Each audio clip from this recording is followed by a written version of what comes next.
Introduce yourself. सो मेरा नाम ओशीन शर्मा है और मैं डिस्ट्रिक्ट कांगड़ा से हूँ।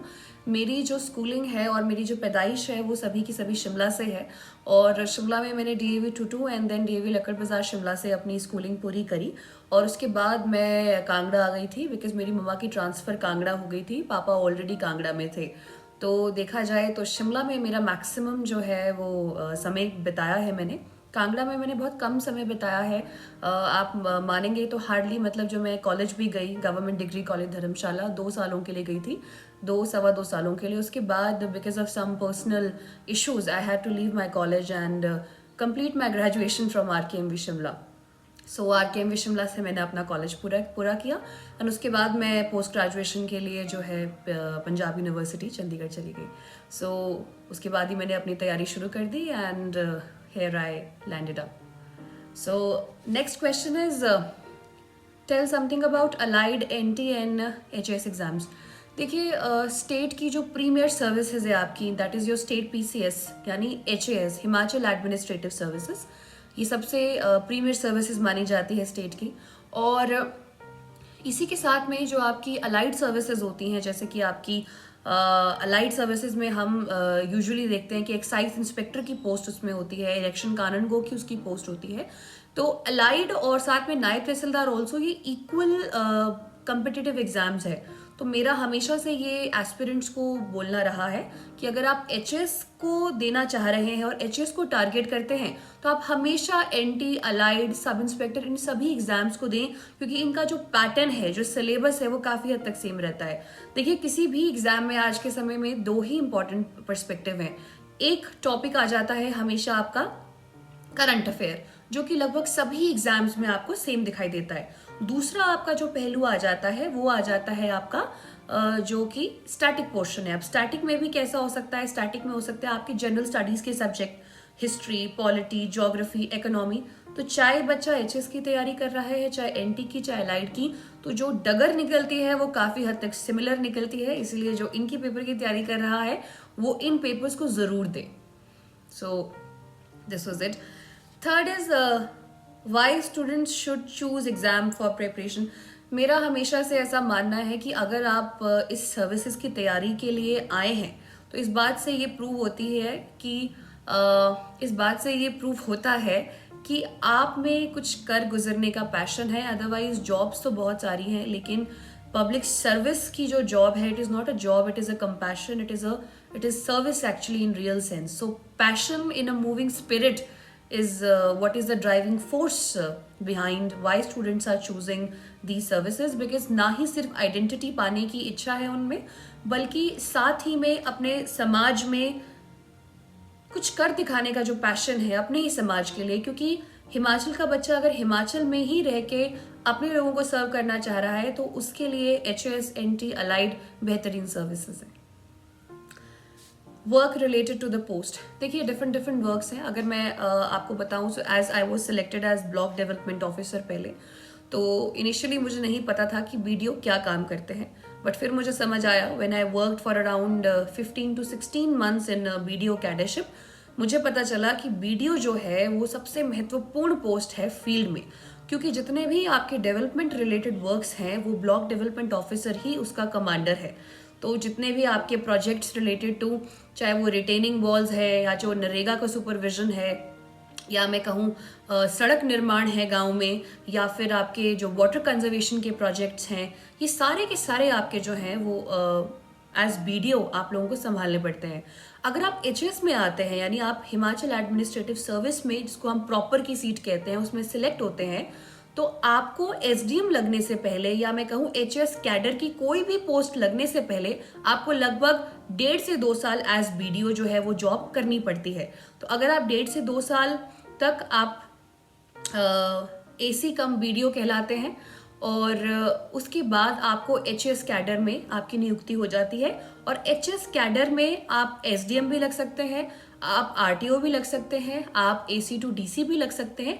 इस प्रकार के डिफरेंट पोर्टफोलियोज होते हैं। तो अगर आप SDM लगते हैं तो आपको पता है आप सब डिविजनल मैजिस्ट्रेट हैं, साथ ही में आप रेवेन्यू का काम भी संभालते हैं, आप रेवेन्यू ऑफिसर भी हैं एसेंशियली, और साथ ही में आपके बहुत सारे डिफरेंट रोल्स जो हैं वो मैनुअली गिवन हैं।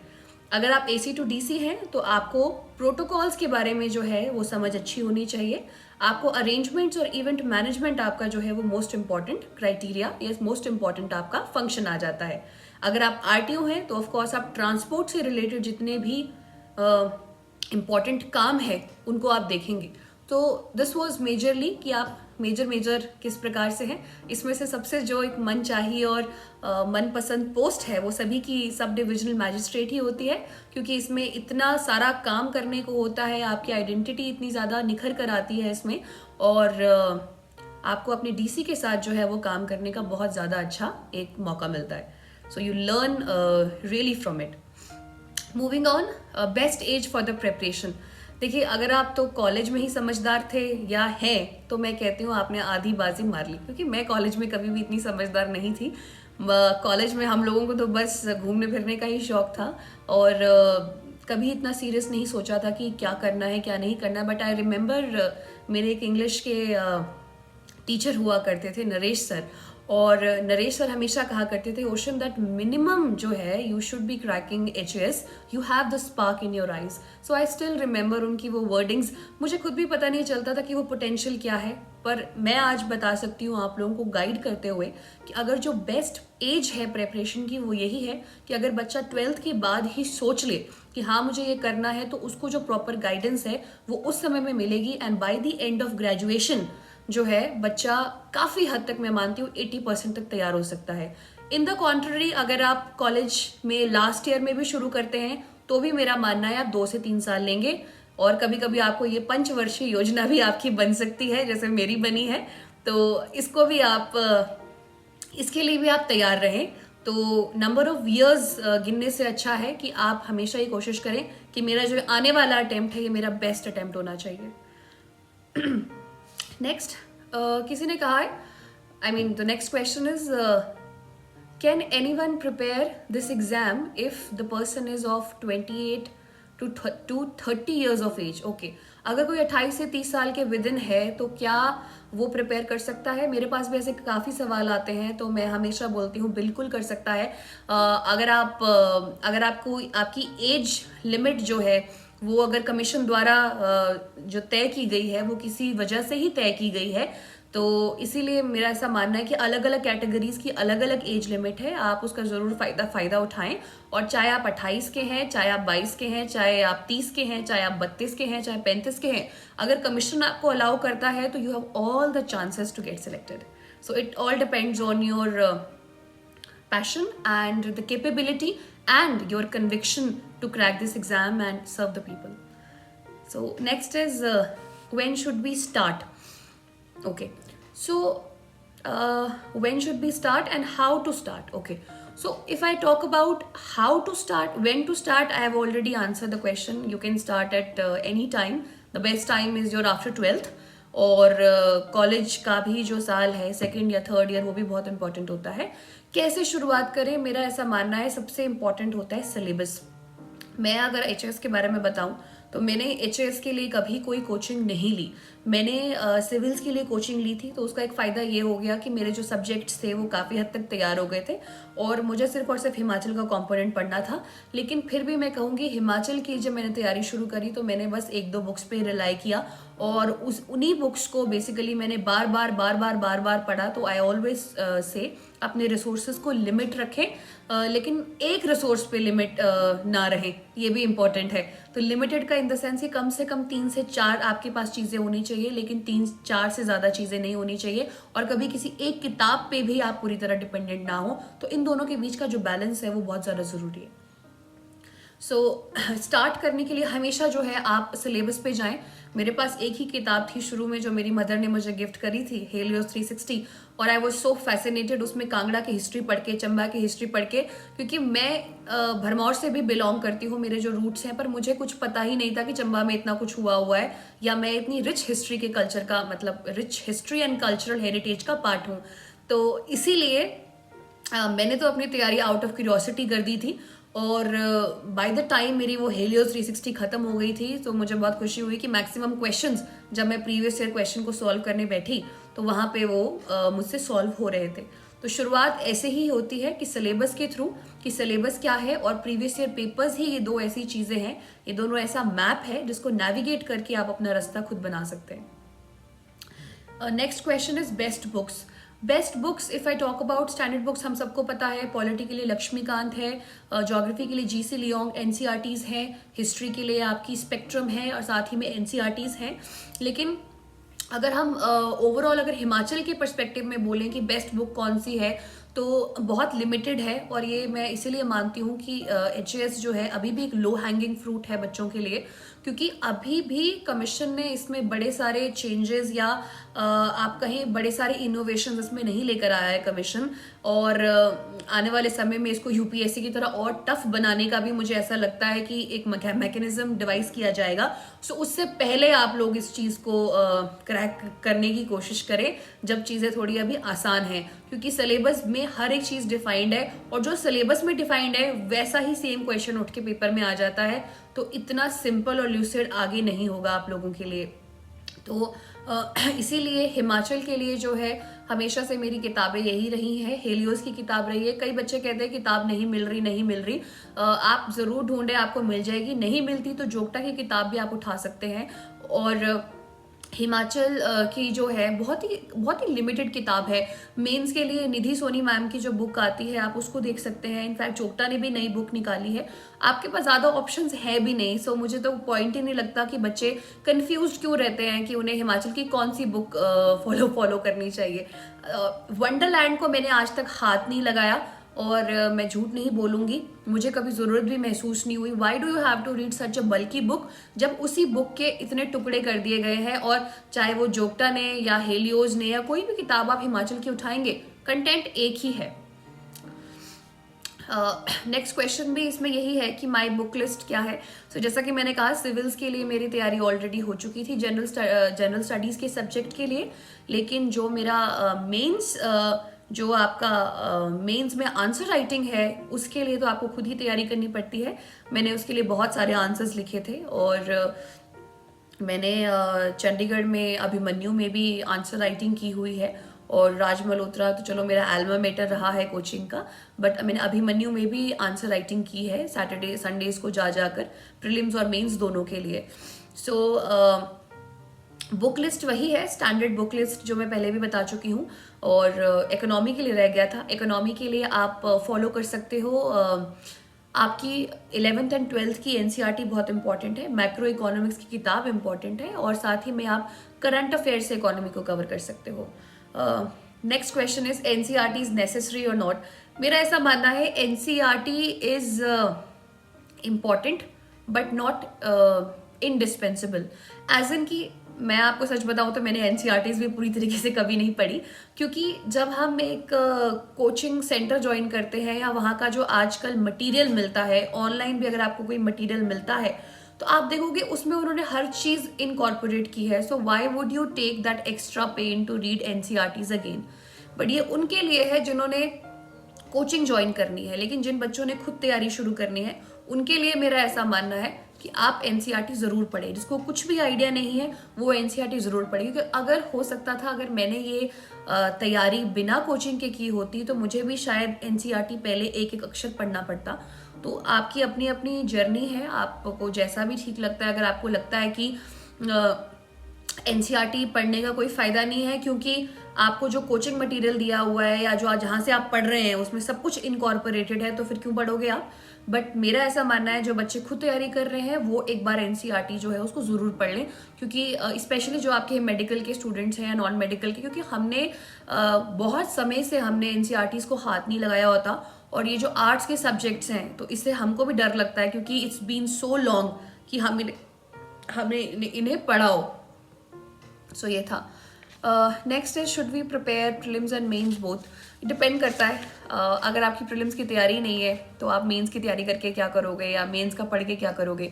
जैसे कि मैं अगर अपना बताऊं तो मैं सी सैट में मुझे इशू रहा, तो जब तक सी सैट का इशू पूरा नहीं होता तो मेंस की तैयारी करके कोई पॉइंट नहीं है।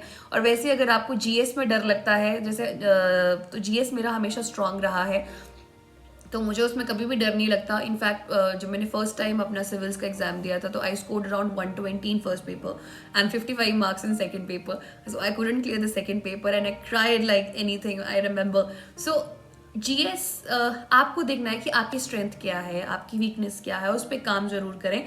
और अगर आपको लगता है प्रीलिम्स में 100% कॉन्फिडेंट है तो आपको मेंस की तैयारी जरूर कर देनी चाहिए, साइड बाय साइड थोड़ा थोड़ा टाइम टेबल बना के। Most important section that need to focus during preparation of all subjects. Most important तो कुछ नहीं होता, एवरीथिंग इज इम्पॉर्टेंट। क्योंकि मैं आपको एक बात बताना चाहती हूँ कि जब एचएस मेंस की बारी आती है तो सारा का सारा इम्पॉर्टेंट होता है, सिलेबस में लिखा हुआ एक एक शब्द इम्पॉर्टेंट होता है। जब मैं तैयारी कर रही थी तो मैंने चंडीगढ़ में अपने रूम पे वो सारा का सारा टाइम टेबल जो है वो चिपका के रखा था, और दिन रात सुबह उठ के शाम को सोते हुए एवरीथिंग उसको देखना इसमें से क्या हो गया है। और वो जो फीलिंग होती थी ना हाईलाइटर से हाईलाइट करने की कि ये मेरा टॉपिक हो चुका है and then I used to cut it कि अब मुझे दोबारा नहीं पढ़ना पड़ेगा, वो satisfaction was it was a bliss. So most important कुछ नहीं है, एवरीथिंग इज इम्पॉर्टेंट। क्योंकि मुझे याद है 2019 में जब मैंने अटेम्प्ट दिया था एचएस का तो उसमें आर्यभट्टा रिसर्च इंस्टीट्यूट पे क्वेश्चन आया था, और वही एकमात्र पूरे के पूरे सिलेबस में से ऐसी चीज़ थी जो मैंने नहीं पढ़ी थी। मुझे ये भी नहीं पता था वो कहाँ है, तो मैंने सिर्फ तुक्का मार के लिख दिया। So what I am saying is syllabus बहुत ज़्यादा इंपॉर्टेंट है, सिलेबस में एक एक शब्द बहुत ज़्यादा इंपॉर्टेंट है।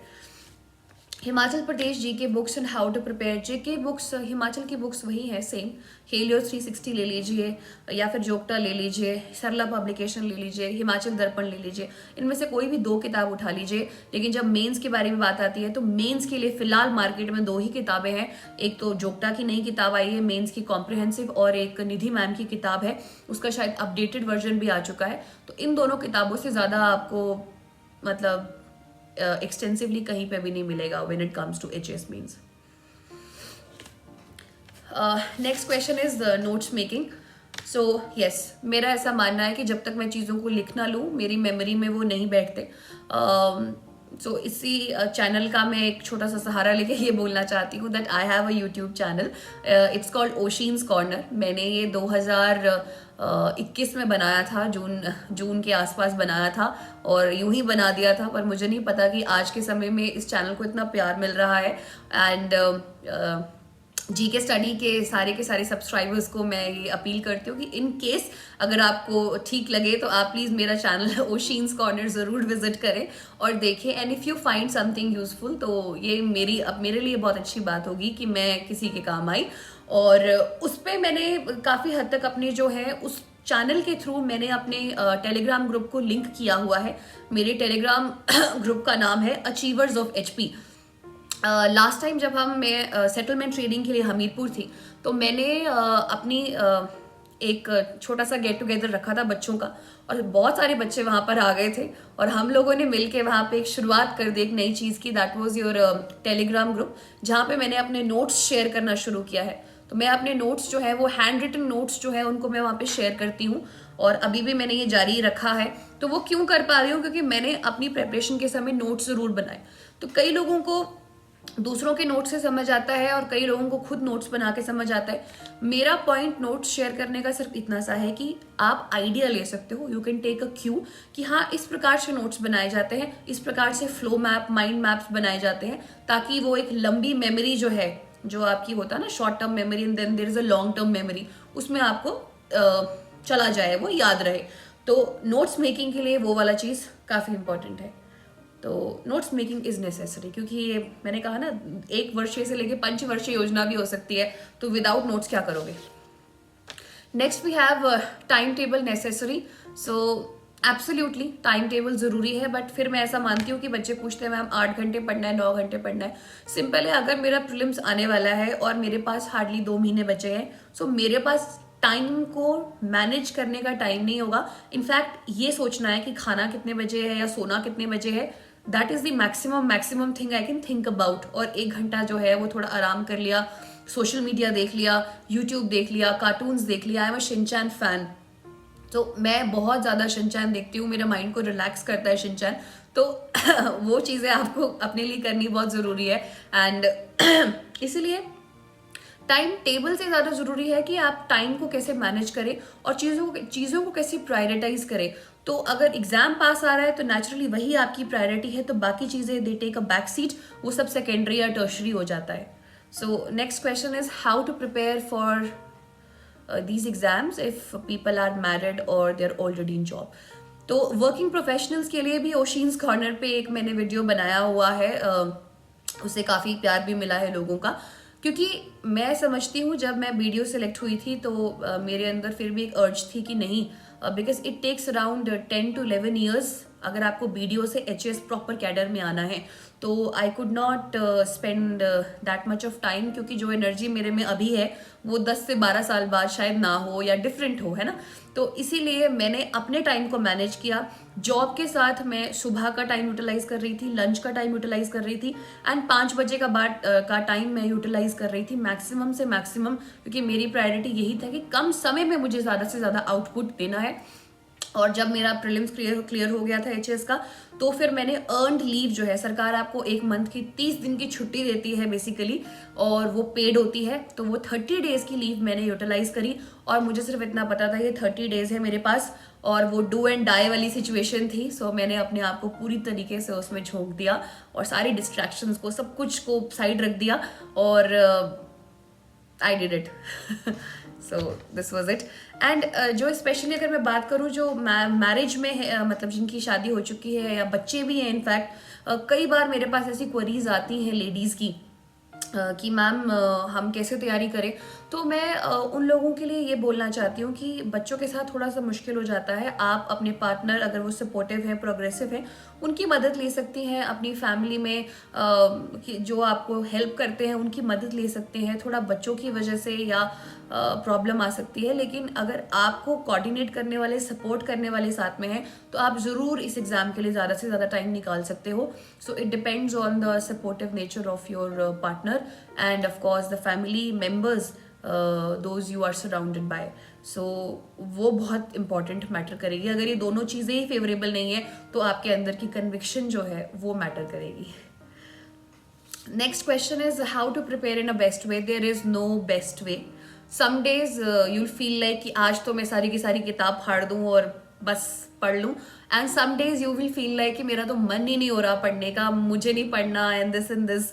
सो ये भी होता है ना। तो there is no best way. The best way is, एक लाइन मैंने पढ़ी थी कहीं कि be firm and adamant with your goal but be flexible with your methods. यानी अगर आपको लगता है कि आज मैंने बहुत पढ़ाई कर ली और कल मेरे से एक अक्षर भी नहीं पढ़ा जा रहा, सो आज की बहुत पढ़ाई की खुशी और कल एक अक्षर न पढ़ने का गम, अगर आप इन दोनों चीज़ों को हैंडल कर गए तो आप जीत गए, क्योंकि आपकी कंसिस्टेंसी मैटर करेगी। रोज भी अगर आप 4 घंटे पढ़ रहे थे और कल आप हार्डली 1 घंटा भी निकाल पाए, तो मैं मानती हूँ फिर भी आपने बहुत अच्छा किया, क्योंकि कंसिस्टेंसी इंपॉर्टेंट है। बिल्कुल ही हाथ खड़े कर देंगे फिर भी बात नहीं बनेगी, और लगे ही रहेंगे तो बीमार हो जाएंगे। So be flexible in your methods. Current affairs बहुत इंपॉर्टेंट है, और करंट अफेयर्स के लिए मैंने भी कोशिश कर रही हूँ अपने चैनल पे कि करंट अफेयर्स को मैं करूँ। करंट अफेयर्स के लिए यूजुअली ऐसा रहता है ना, करंट अफेयर्स भी 2 प्रकार के हैं। एक करंट अफेयर्स आ जाते हैं आपके स्टैटिक, और एक करंट अफेयर आ जाते हैं आपके जो करंट में है। अब मैं इसका मतलब समझाती हूँ आपको। करंट अफेयर स्टैटिक का मतलब है कि कुछ चीज़ें जो बहुत सालों से चल रही हैं वो आप लोगों के लिए स्टैटिक हो चुकी है, मतलब 3-4 साल से चल रही हैं, वो स्टैटिक है। और करंट अफेयर जो अभी करंट में है, वो तो नेचुरली है, जो अभी करंट में है वो एंटी अलाइड एचएस के लिए नेचुरली बहुत ज़्यादा इंपॉर्टेंट हो जाते हैं, कि वो उनकी संभावनाएं बहुत ज़्यादा बढ़ जाती हैं आने की, कि वो पेपर में आएंगे। सॉरी। तो ये है। दूसरा करंट अफेयर के बारे में भी, करंट अफेयर प्रीलिम्स और current affair mains. Current affair अगर प्रीलिम्स के बारे में बात करेंगे, मैंने हमेशा जो है वो स्टडी आईक्यू को फॉलो किया है। स्टडी आईक्यू के मंथली करंट अफेयर्स आते हैं, 300 current affairs, 500 current affairs in this, वो मैंने हमेशा फॉलो किए हैं, वो हमेशा अच्छे रहे हैं, तो आप वो देख सकते हो। और साथ ही में आप एक प्रतियोगिता दर्पण या फिर ज्ञानम, इनमें से एक फॉलो कर सकते हो। और नेक्स्ट अगर मैं बात करूं तो इसमें करंट अफेयर मेंस के लिए विजन हमेशा अच्छा रहता है, वाजीराम की मैगजीन अच्छी रहती है, तो आप इनको भी फॉलो कर सकते हो। और इनकी जो वेबसाइट है दैट इज free UPSC नाम से वेबसाइट है, उस पर भी आपको अवेलेबल है। तो जो वो PT 365 कहते हैं विजन की या ये वो सब मेंस के लिए इंपॉर्टेंट होती है, प्रीलिम्स के लिए नहीं। Next question we have how to choose optional. Optional को चूज करना मैं मानती हूँ थोड़ा सा मुश्किल रहता है। हमारे साथ में एक दोस्त था हमारा प्रिपरेशन समय में, वो हमेशा कंफ्यूज रहता था। मतलब वो 2 दिन में सोशियोलॉजी चुनता था, तीसरे दिन में पॉलिटिकल साइंस और चौथे दिन में कुछ और फिर यहाँ पे भी कोई एक था, ही यूज टू से कि संस्कृत चूज कर लेते हैं एंड दिस।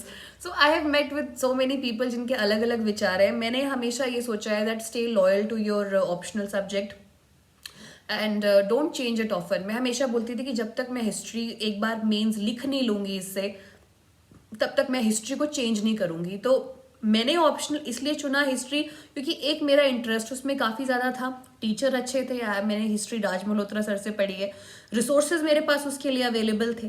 तो कोई भी ऑप्शनल चूज करने के लिए सबसे इम्पोर्टेंट जो एक फीचर रहता है वो रहता है कि आपके पास उससे रिलेटेड मटेरियल कितना है, पढ़ाने वाला कौन है, या खुद पढ़ लूंगी प्रीवियस ईयर क्वेश्चन देख के, उसका थोड़ा बहुत सक्सेस रेट कितना रहा है। अब जैसे हिस्ट्री को नॉर्मल या न्यूट्रल माना जाता है, बहुत हाई फाई भी नहीं, तो न्यूट्रल माना जाता है। तो ये है कुछ इंपॉर्टेंट सी चीजें। और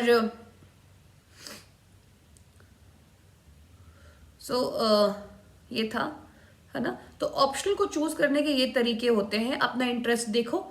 और आजकल तो सबसे सेफ जो ऑप्शनल सब्जेक्ट माना गया है वो सोशियोलॉजी माना गया है, कि जब कुछ समझ ना आए तो सोशियोलॉजी उठा लो।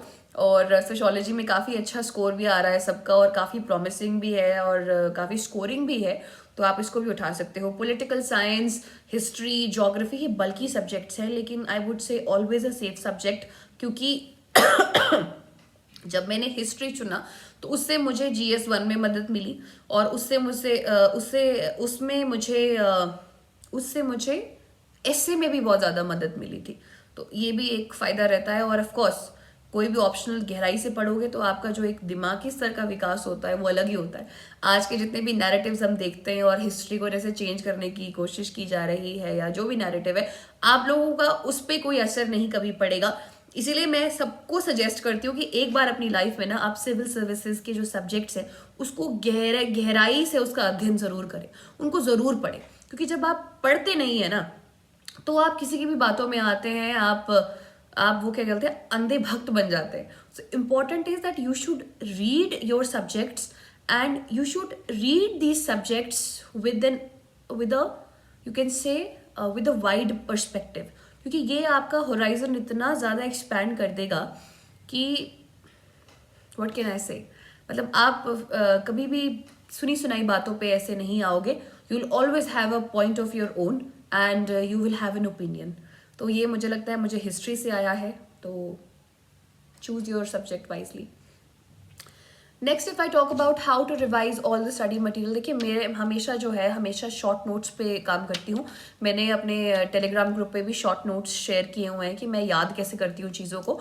And very soon I will be putting this, मैंने जो मेंस के लिए एक मॉड्यूल बनाया था वो मैं दिखाऊंगी ग्रुप में, कि किस प्रकार से आप अपने पूरे के पूरे सब्जेक्ट को 4 पेजों में कवर कर सकते हो। सो रिविजन का मतलब मेरे लिए ये है कि बड़े नोट्स से छोटे notes banana. I right a lot because I right a lot, तो अगर मेरा दिमाग भूल भी जाए तो मेरे हाथ नहीं भूलते हैं कि मैंने क्या लिखा था। So this is my logic, it works for me every time. Next if I talk about distraction and manage pressure, distraction हमेशा रहेंगे, मतलब किसकी लाइफ में नहीं है। अगर आप स्ट्रेस बोलोगे तो सबकी लाइफ में है। डिस्ट्रैक्शन कहोगे, अच्छी डिस्ट्रैक्शन, बुरी डिस्ट्रैक्शन, कैसी भी, तो वो आपकी पढ़ाई के लिए हानिकारक ही होती है। चाहे वो अच्छी डिस्ट्रैक्शन लगती है, चाहे बुरी लगती है। तो मुझे लगता है पढ़ाई के समय ना you have to be the most neutral of yourself. जितना ज़्यादा न्यूट्रल रहोगे, जितना ज़्यादा इमोशंस और मैं कहूँ कि डिस्ट्रैक्शंस को इसके बीच में नहीं लाओगे, उतना ज़्यादा आगे जाओगे। For young people I would just give you a simple advice that if you are preparing for this, do not fall for these distractions, do not fall for relationships. This is not the right time to do such things, and you have to cut off from your friends also. Parties भी खत्म करना पड़ेगा काफी हद तक. हाँ, Saturday Sunday is something, but then you have to decide कि क्या सैटरडे संडे इतने एग्जॉस्ट करने हैं पार्टी करके कि मंडे को तुम्हारी हालत खराब हो जाए, तो वो भी तुम्हें ही डिसाइड करना पड़ेगा. सो दैट्स व्हाई आई से कि डिस्ट्रैक्शंस को आपको दूर करना पड़ेगा. और प्रेशर तो हमेशा आएगा, फैमिली से भी आएगा, पर मेरा ऐसा मानना है कि फैमिली भी यही बोलेगी कि हाँ कुछ नहीं हो रहा, तुमसे कुछ नहीं हो रहा. उनको नमस्ते बोलो कुछ देर के लिए और अपना पढ़ने का काम करो, अपनी लाइफ की तरफ ध्यान दो, इनवर्ड्स. सब कुछ ठीक हो जाता है कुछ समय बाद ना. कुछ चीज़ें मैटर ही नहीं करती, चाहे लोग जितना मर्जी बोलें. वो बोलते हैं ना कि उगते हुए सूरज को सब सलाम करते हैं, तो ये बात बहुत सच है. तो अगर पेरेंट्स भी बोल रहे हैं कि नहीं हो रहा, जो सबसे क्लोज होते हैं आपके, तो मेरे को ऐसा लगता है कि हमें इतनी स्ट्रेंथ होनी चाहिए जज करने की कि कभी कभी हमारे पेरेंट्स भी इतने कॉन्शियस नहीं होते कि वो आपको देख पाएं और समझ पाएं. और क्योंकि हम सबको ना एक ही चीज़ है, वो होता है कंपटीशन. कि पड़ोसी का लड़का लग गया, वो शर्मा जी का लड़का वाली बात है ना, शर्मा जी का लड़का लग गया, शर्मा जी की बेटी ये हो गई वो हो गई. अरे नहीं, जब आपने कुछ करना होगा तो आप अपने पॉइंट पर ही करोगे. मैंने बहुत क्रिटिसिज्म सहा है अपने उस पर भी, मैं आप लोगों से शेयर करती हूँ. हम लोगों को इनफैक्ट ये भी बोलते थे कि बिकॉज मेरी बहन है, तो बहुत के हमारे दूर दूर के रिश्तेदार या कुछ लोग भी ऐसे बोलते थे कि अरे चंडीगढ़ जाके क्या होता है, चंडीगढ़ जाके कुछ नहीं होता, चंडीगढ़ जाके कोई कुछ नहीं बना आज तक. लेकिन जब हम लोग बन गए, my sister is basically now she is deputy manager eight PNB. तो अब जब हम बन गए, जब हम सिलेक्ट हो गए, तो फिर सब कहते हैं अरे वाह हमें भी चंडीगढ़ भेजना पड़ेगा. The trick is not in Chandigarh, or the trick is not in Delhi, or the trick is not anywhere, it is within you. तो अगर मैं यहाँ रहूँ, वहाँ रहूँ, कहीं भी रहूँ, the main thing is this, if this is right, यानी आपका जो ब्रेन है, if your mind is right, तो कहीं भी कुछ भी हो सकता है. It's got nothing to do with Chandigarh. Again, Chandigarh को क्रेडिट देना ही पड़ेगा वैसे, क्योंकि जो इन्वायरमेंट है वहाँ का खुला हुआ environment, and people all are hustling for their lives, still they have time to relax and take a good stroll at Sukhna. And it was beautiful, I won't lie. Chandigarh was beautiful and I really miss those days. So Chandigarh was my place, I would say. Again, लेकिन चंडीगढ़ में रहना और वहाँ पे sustain करना, वो मैं मानती हूँ कि वो मेरी फैमिली को बहुत बड़ा योगदान है कि उन्होंने मुझे उस टॉक्सिसिटी से, उससे दूर रखा, और चंडीगढ़ में मुझे पूरी की पूरी फ्रीडम और ऑटोनॉमी दी. मेरा एक सॉवरन राइट दिया मुझे to reclaim my life and to design and to choose the right and the freedom that whatever I want to be, I could be. So this is what I'm really thankful to my family for that. Next is coaching is necessary. Again, coaching is important but not inevitable. Coaching के बिना भी लोग crack करते हैं, और आज का जैसा कोविड का समय है और कोचिंग सेंटर्स भी काफ़ी हद तक सिर्फ और सिर्फ बिजनेस माइंडेड है. वो रिजल्ट्स भी नहीं दे रहे, चोरी करते हैं रिजल्ट यहाँ से वहाँ से. मैं आप लोगों को बताना चाहती हूँ कि जैसे हम लोग भी जब मॉक इंटरव्यूज़ देते थे, तो हम सिर्फ इंस्टीट्यूट्स में मॉक इंटरव्यूज़ देने जाते थे, हम वहाँ से पढ़े नहीं है. So many of the toppers you would see कि वो एक इंस्टीट्यूट भी क्लेम कर रहा है, दूसरा इंस्टीट्यूट भी क्लेम कर रहा है.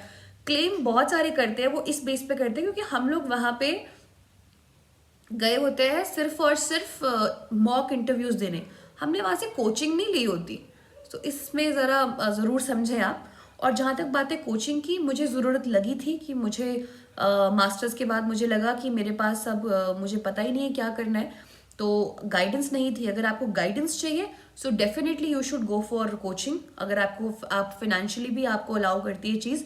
लेकिन अगर आपको कोचिंग नहीं है तो आप ऑनलाइन सोर्सेज भी जा सकते हो, और अगर वो भी नहीं करना है तो आप खुद पढ़ाई कर सकते हो. 100% हो सकता है. Next if I talk about Hindi medium के लिए कुछ टिप्स और कितने चांसेस हैं. देखिए, बहुत सारे बच्चे पूछते रहते हैं मैम कि HAS में कितनी सिलेक्शन है हिंदी मीडियम से, तो मैं कहूँगी बहुत कम है.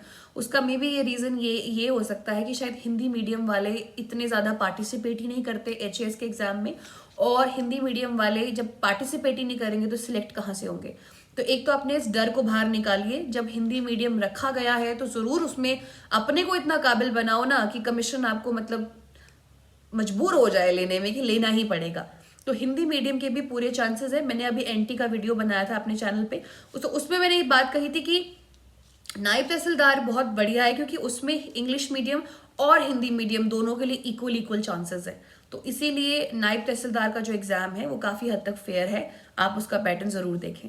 Next we have without coaching कैसे पढ़ा जाए। अगर विदाउट कोचिंग सोच ही लिया है तो आप ऑनलाइन सोर्सेज की मदद ले सकते हो, क्योंकि रिसोर्स मटेरियल तो आपको चाहिए ना, तो ऑनलाइन रिसोर्सेज की मदद लें और विदाउट कोचिंग भी आप कर सकते हैं। और ओशीन्स कॉर्नर जो है, मेरी तो मुहिम ही इस बात की है कि हमने अब बच्चों को गाइडेंस देनी है, क्योंकि गाइडेंस हिमाचल में अवेलेबल नहीं है और हिमाचल से बाहर मुफ्त में कोई देता ही नहीं है। तो ओशीन्स कॉर्नर का जो मेरा आइडिया है वो आइडिया ही यही है कि स्टार्टिंग फ्रॉम अ स्टूडेंट जो कि 12th पास करके आया है, और फ्रॉम अ कॉलेज ग्रेजुएट और अ पोस्ट ग्रेजुएट और somebody working already in a job, a woman who has left her job and she is so educated and she has all the degrees और वो अपनी identity तलाश कर रही है, तो ऐसी लेडीज के लिए भी I think the one stop solution is Ocean's Corner. So आप जरूर देखें, and of course GK study को तो आप देखते ही हैं, they have a lot of subscribers and lot of people supporting them. So I am really happy कि आप लोग अच्छा काम कर रहे हैं। नेक्स्ट वी हैव इंग्लिश के लिए क्या बताएंगे। इंग्लिश के लिए जिनकी इंग्लिश वीक है, हमेशा आप क्या कर सकते हैं कि प्रीवियस ईयर क्वेश्चंस देखो। जब हम एचएस की तैयारी करते हैं तो हम प्रीवियस ईयर क्वेश्चन जो है ना, वो आप एनटी में जो आए हैं वो भी, सब इंस्पेक्टर में आए हैं वो भी, अलाइड में जो आए हैं वो भी। यानी अगर मैं तैयारी कर रही हूँ एचएस की, तो मैं जितने भी इंग्लिश के पेपर्स आए हुए हैं 4-5 सब्जेक्ट्स के, सॉरी 4-5 पेपर्स के, 4-5 एग्जाम्स के, मैं उनको देखूंगी। उससे क्या पता चलता है ना, कमीशन की साइकी का पता चलता है कि कमीशन इंग्लिश में सोच क्या रहा है, या इंग्लिश में क्या चेक करना चाह रहा है बच्चों के थ्रू। कॉम्प्रिहेंशन को चेक करना चाह रहा है तो मैं कॉम्प्रिहेंशन प्रैक्टिस करूंगी, प्रोवर्ब्स को, मुहावरों को चेक करना चाह रहा है तो मैं वो प्रैक्टिस करूंगी, सिनोनिम्स एंटोनिम्स प्रैक्टिस मतलब देखना चाह रहा है तो मैं वो ज्यादा प्रैक्टिस करूंगी। तो जो आपके पेपर्स है, प्रीवियस ईयर पेपर्स है ना, वही आपका आईना है कि फ्यूचर में आने क्या वाला है। उसको स्ट्रेटेजाइज करिए, प्लान करिए और उसको प्रैक्टिस कीजिए। कोई भी किताब उठा लीजिए, और आजकल तो यूट्यूब ही सबका माई बाप है और यूट्यूब पे सब कुछ अवेलेबल है यार। टाइप करके देखो English comprehension for exams, list निकल आएगी। Next question is Himachal Darpan enough? I think I have answered this question in the beginning only. No single book is enough. कोई भी एक किताब कभी भी काफी नहीं होती। कम से कम मिनिमम 2 किताबें, फॉर प्रीलिम्स अलग एंड फॉर मेंस अलग, दोनों अलग। Last question is current affair के लिए मैगजीन। सो करंट अफेयर मैं ही करवा रही हूँ ओशीन्स कॉर्नर पे, लेकिन स्टिल अगर करंट अफेयर आपको पढ़ने ही है तो प्रीलिम्स के लिए आप हमेशा जो है वो स्टडी आईक्यू देख सकते हो यूट्यूब पे, या फिर ज्ञानम या प्रतियोगिता दर्पण में से एक। और मेंस के लिए आप पीटी 365 जो कि विजन की है, या विजन की जो मंथली मैगजीन्स है उसको जरूर फॉलो करो, क्योंकि वो आपको मेंस में आंसर लिखने में मदद करेगी। पर अगर आप प्रीलिम्स के लिए विजन पढ़ने बैठेंगे तो उसका कोई भी फायदा नहीं है। And in the end I would just like to say that if you guys are preparing for HS, UPSC has to be followed in a way, in the